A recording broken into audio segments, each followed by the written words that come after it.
So far in this course, we've covered the basics of cloud computing in AWS, including computing in EC2, Lambda, and Beanstalk. If you recall, EC2 were AWS's virtual machines that are highly configurable. Lambda is compute power that's completely managed so that you don't have to mess with the operating system or the underlying instances. And Elastic Beanstalk was a very easy way to get applications up into the cloud very quickly. We also covered S3, EFS, and Glacier. We pointed out that S3 was very easy to use and intuitive object storage. Elastic File System was highly scalable and shareable storage for EC2 instances and other occasions. And Glacier was very affordable, infrequent access storage. We also very quickly covered the difference between regions and availability zones, and we pointed out that regions were different physically isolated places that AWS offers you to deploy resources into, and that each region had multiple availability zones inside it. Another thing we covered was the shared responsibility model, and we talked a little bit about which parts of your security are your responsibility and which parts are AWS's responsibility. And finally, we touched on AWS service limits and how to get around them by completing a service request. For EC2 instances, we learned what an EC2 instance is, which is the fundamental virtual machine that AWS offers for compute in the cloud. We learned that from the EC2 dashboard, you can view running instances, and then for each instance, you can view all sorts of information, including any public DNS information it has, the VPCs and subnets that it's attached to, any security groups that it belongs to, and IAM roles that it belongs to. We also learned that if we launch an instance, we get to decide the AMI, or Amazon Machine Image, that we use for it. We also get to decide which instance type we use for it, which pertains to the amount of CPU and memory it has, how to deploy it into different subnets or VPCs, and then how to assign different IAM roles to it, what EBS is, and how to both change the amount of storage that's stored on EBS, as well as attach multiple EBS volumes to it, how to configure security groups, and then finally, how to use key pairs to access the server once we've deployed it. We learned that security groups control ingoing and outgoing access for servers. And we also learned how to use launch configurations and auto-scaling groups in combination with load balancers and target groups to automatically scale in and out for our EC2 instances. For S3, we learned what S3 is, which is Amazon's fundamental, very intuitive bucket and object-based storage service. We learned that storing something is as simple as having a bucket and a key, which is location inside the bucket of any object. We learned that when we upload a new object,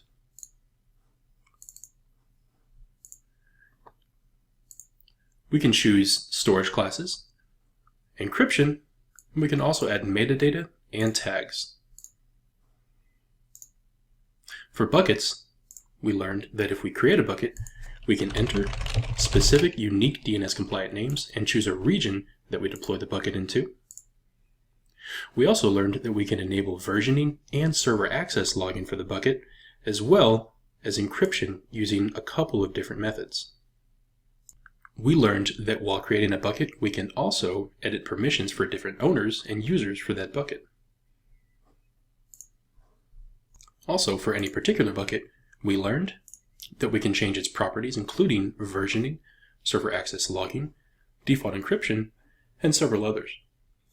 And finally, we learned that we can change the bucket policy to allow different people to perform different actions on the bucket, and then we can also edit our cross-origin resource sharing using CORS configuration for the bucket.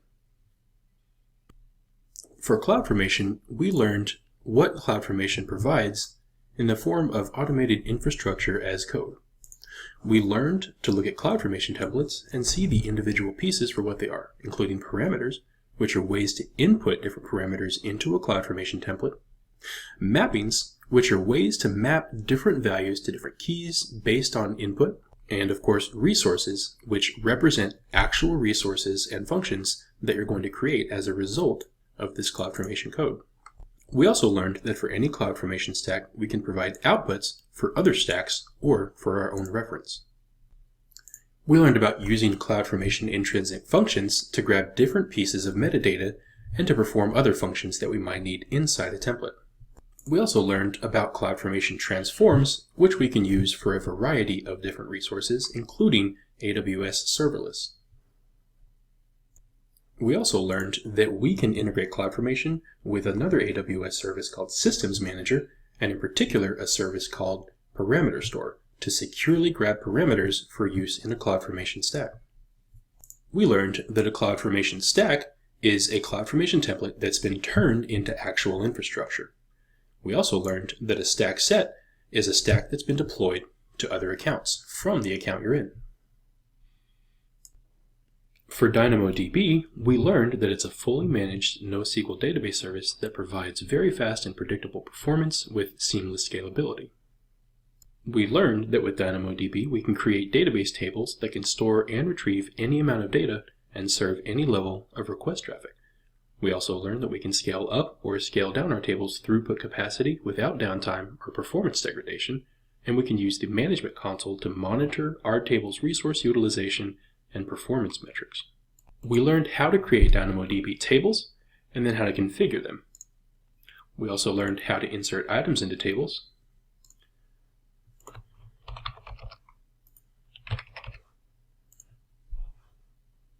as well as view different metrics for our tables, set different alarms for our tables, and then view and configure several other settings, including our global secondary indexes. We learned about throughput capacity for both reads and writes and how that pertains to DynamoDB's pricing. We also learned how to calculate throughput capacity for different situations, as well as the difference between strongly and eventually consistent reads. We also learned about partition keys and sort keys and how to use them in our tables. And we learned how to keep our DynamoDB data encrypted at rest, as well as some best practices that we should adhere to when managing DynamoDB. For VPC, or Virtual Private Cloud, we learned what a virtual private cloud is, which is an AWS-provided networking tool that you can use to protect and segregate your different resources. We learned that on the VPC dashboard, we can see a list of all different resources pertaining to VPCs in all different regions. For example, right now I see that I have 2 VPCs in the US East region and 1 in every other region. Similarly, I can see the amount of subnets in each region. We learned that subnets were ways to segregate resources within your VPC, and that you can deploy subnets to different availability zones inside your region. We learned that deploying resources into multiple availability zones is a great way to stay highly available and fault tolerant. We learned that route tables were ways to associate different subnets and the resources inside those subnets with different routes. And that if a route table has a route for an internet gateway, that means that any subnet associated with that route table is a public subnet. Similarly, we learned that if a subnet isn't associated with a route table that has an internet gateway, it's not a public subnet, it's a private subnet. We also learned that if a subnet isn't explicitly associated with any route table in a VPC, then it's implicitly associated with the main route table. And finally, we learned how to control security with both network ACLs and security groups, and that the difference between the two is primarily that network ACLs control security at the subnet level, and security groups control security at the instance level. For IAM, or Identity and Access Management, we learned how to add users by going to the Users dashboard and clicking Add User and giving them a name.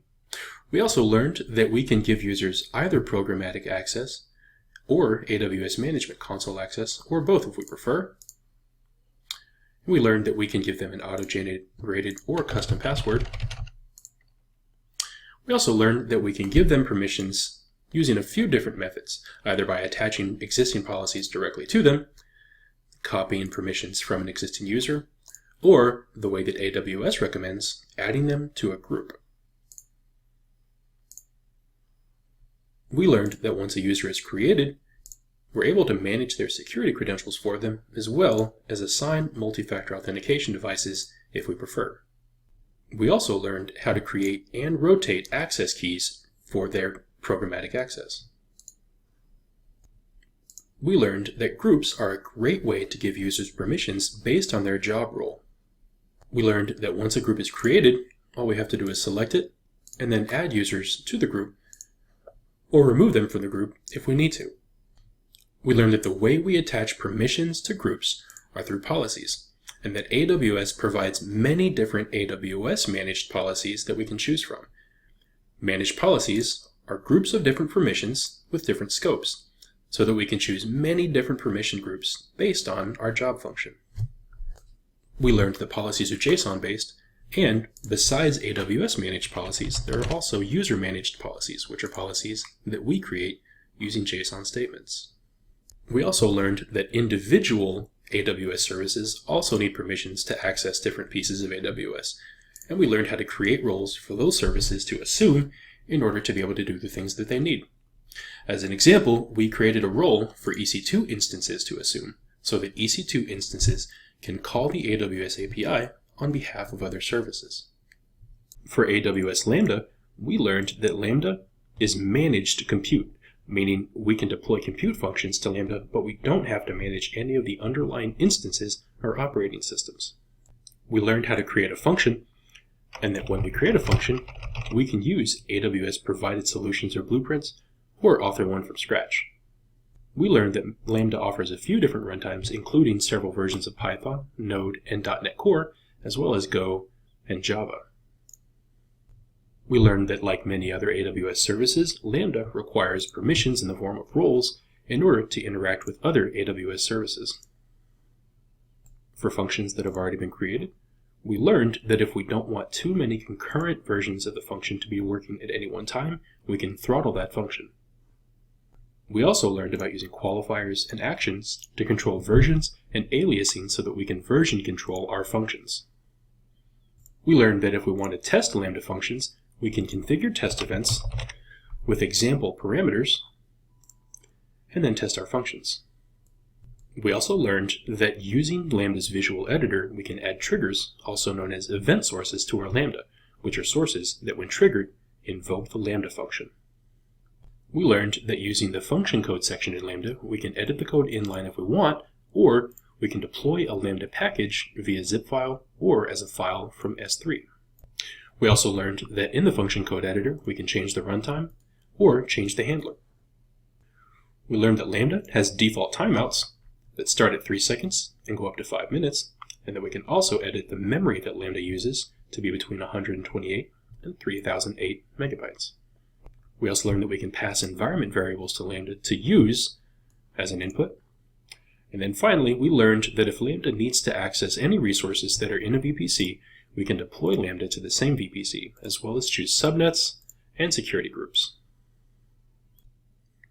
For different database options that AWS provides, we learned about Amazon Aurora, which is a MySQL and Postgres compatible relational database built for the cloud that's up to 5 times faster than standard MySQL databases and 3 times faster than standard Postgres databases.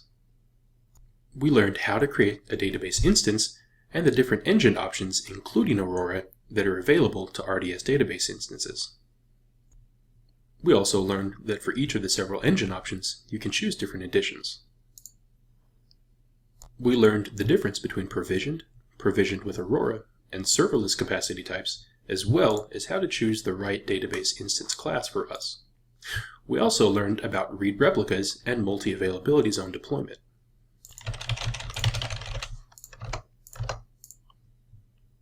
We also learned how to deploy database instances into different VPCs and subnets, and that similar to Lambda functions, EC2 instances, and several other AWS resources, we can deploy RDS instances into different availability zones or security groups. We learned that if we want to, we can manage our database user credentials through AWS IAM users and roles, and also how to enable encryption for our data. We learned what failover is and how RDS promotes replicas based on priority, and we also learned how to set our backup retention. We also learned about Amazon Redshift, which is fast and scalable petabyte-scale data warehousing, and Elasticache. Elasticache is managed Redis or Memcached compatible in-memory data store that offers blazing fast reads. For AWS Key Management Service, or KMS, we learned that KMS is a managed service that makes it easy for you to create and control the encryption keys used to encrypt your data.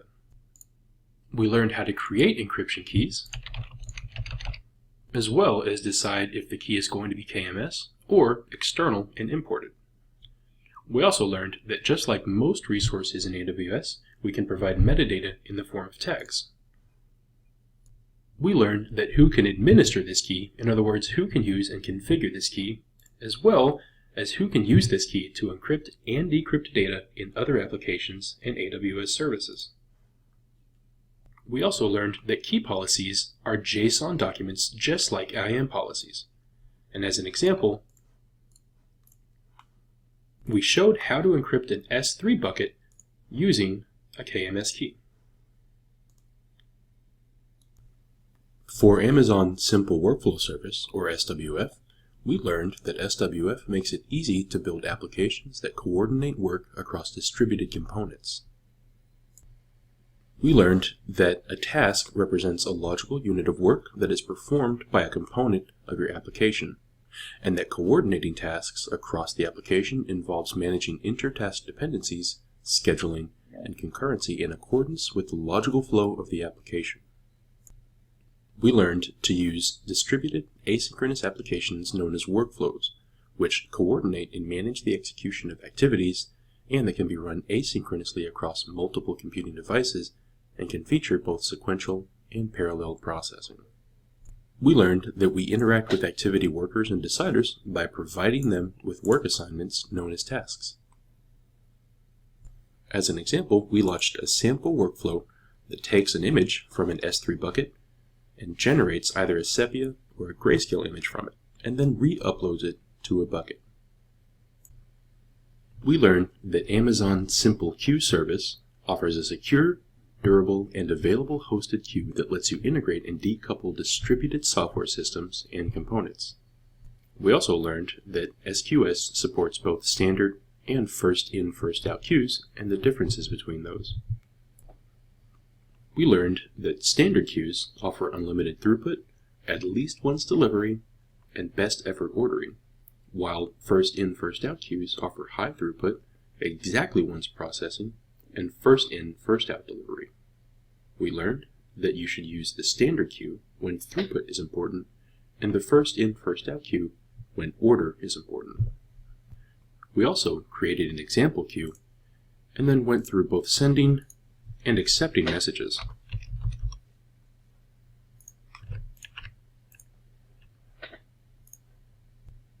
When a queue has messages in it, we learned how to view and poll for messages.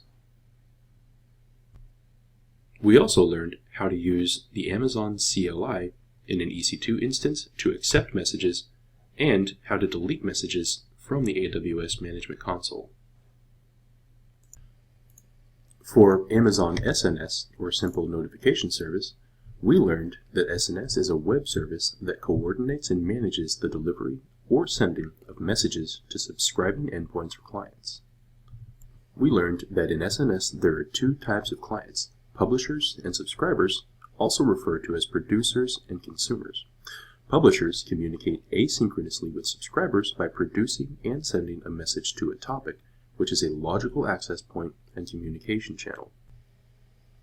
Subscribers, which can be web servers, email addresses, Amazon SQS queues, or Lambda functions, consume or receive the message or notification over one of the supported protocols. As an example, we created an example topic, and then we created a subscription to that topic with the protocol of email and the endpoint of my email address. We learned that once you have a subscriber to a topic, then you're able to publish to that topic, and let that go to any subscriber. And there's that test message. And finally, we learned that when using SNS, you as the owner create a topic and control access to it by defining policies that determine which publishers and subscribers can communicate with the topic.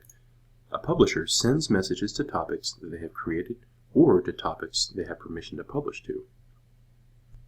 Instead of including a specific destination address in each message, a publisher sends a message to the topic. SNS matches the topic to a list of subscribers who have subscribed to that topic and delivers the message to each of those subscribers. For API Gateway, we learned that it's an AWS service that enables developers to create, publish, maintain, monitor, and secure APIs at any scale. We learned that we can create APIs that access AWS or other web services, as well as data stored in the AWS cloud. We learned that API Gateway can be considered a backplane in the cloud to connect AWS services and other public or private websites, and that it provides consistent RESTful application programming interfaces, or APIs, for mobile and web applications to access AWS services. In a diagram, we saw how internet traffic can trigger the API Gateway to send traffic either to external apps through APIs or to other AWS services. For Code Pipeline, we learned that Code Pipeline is a continuous delivery service that we can use to model, visualize, and automate the steps required to release our software. We learned that we can quickly model and configure the different stages of a software release process, and that Code Pipeline automates the steps required to release our software changes continuously. We learned that Code Commit is a version control service hosted by AWS that we can use to privately store and manage our assets. We learned that it's a secure and highly scalable managed source control service that hosts private Git repositories, and that Code Commit eliminates the need for us to manage our own source control systems or worry about scaling our infrastructure. We learned that Code Deploy is a deployment service that automates application deployments to EC2 instances, on-premise instances, or serverless Lambda functions. We learned that we can deploy a wide variety of application content such as code, serverless AWS Lambda functions, web and configuration files, and plenty of other examples. And that using Code Deploy, we can deploy application content that runs on a server and is stored in Amazon S3 buckets, GitHub repositories, or Bitbucket repositories. For CodeStar, we learned that it's a cloud-based service for creating, managing, and working with software development projects in AWS. We learned that we can quickly develop, build, and deploy applications on AWS with an AWS CodeStar project, and that a CodeStar project creates and integrates AWS services for our project development toolchain. We also learned about blue-green deployment as a DevOps tool and how beneficial it can be for us.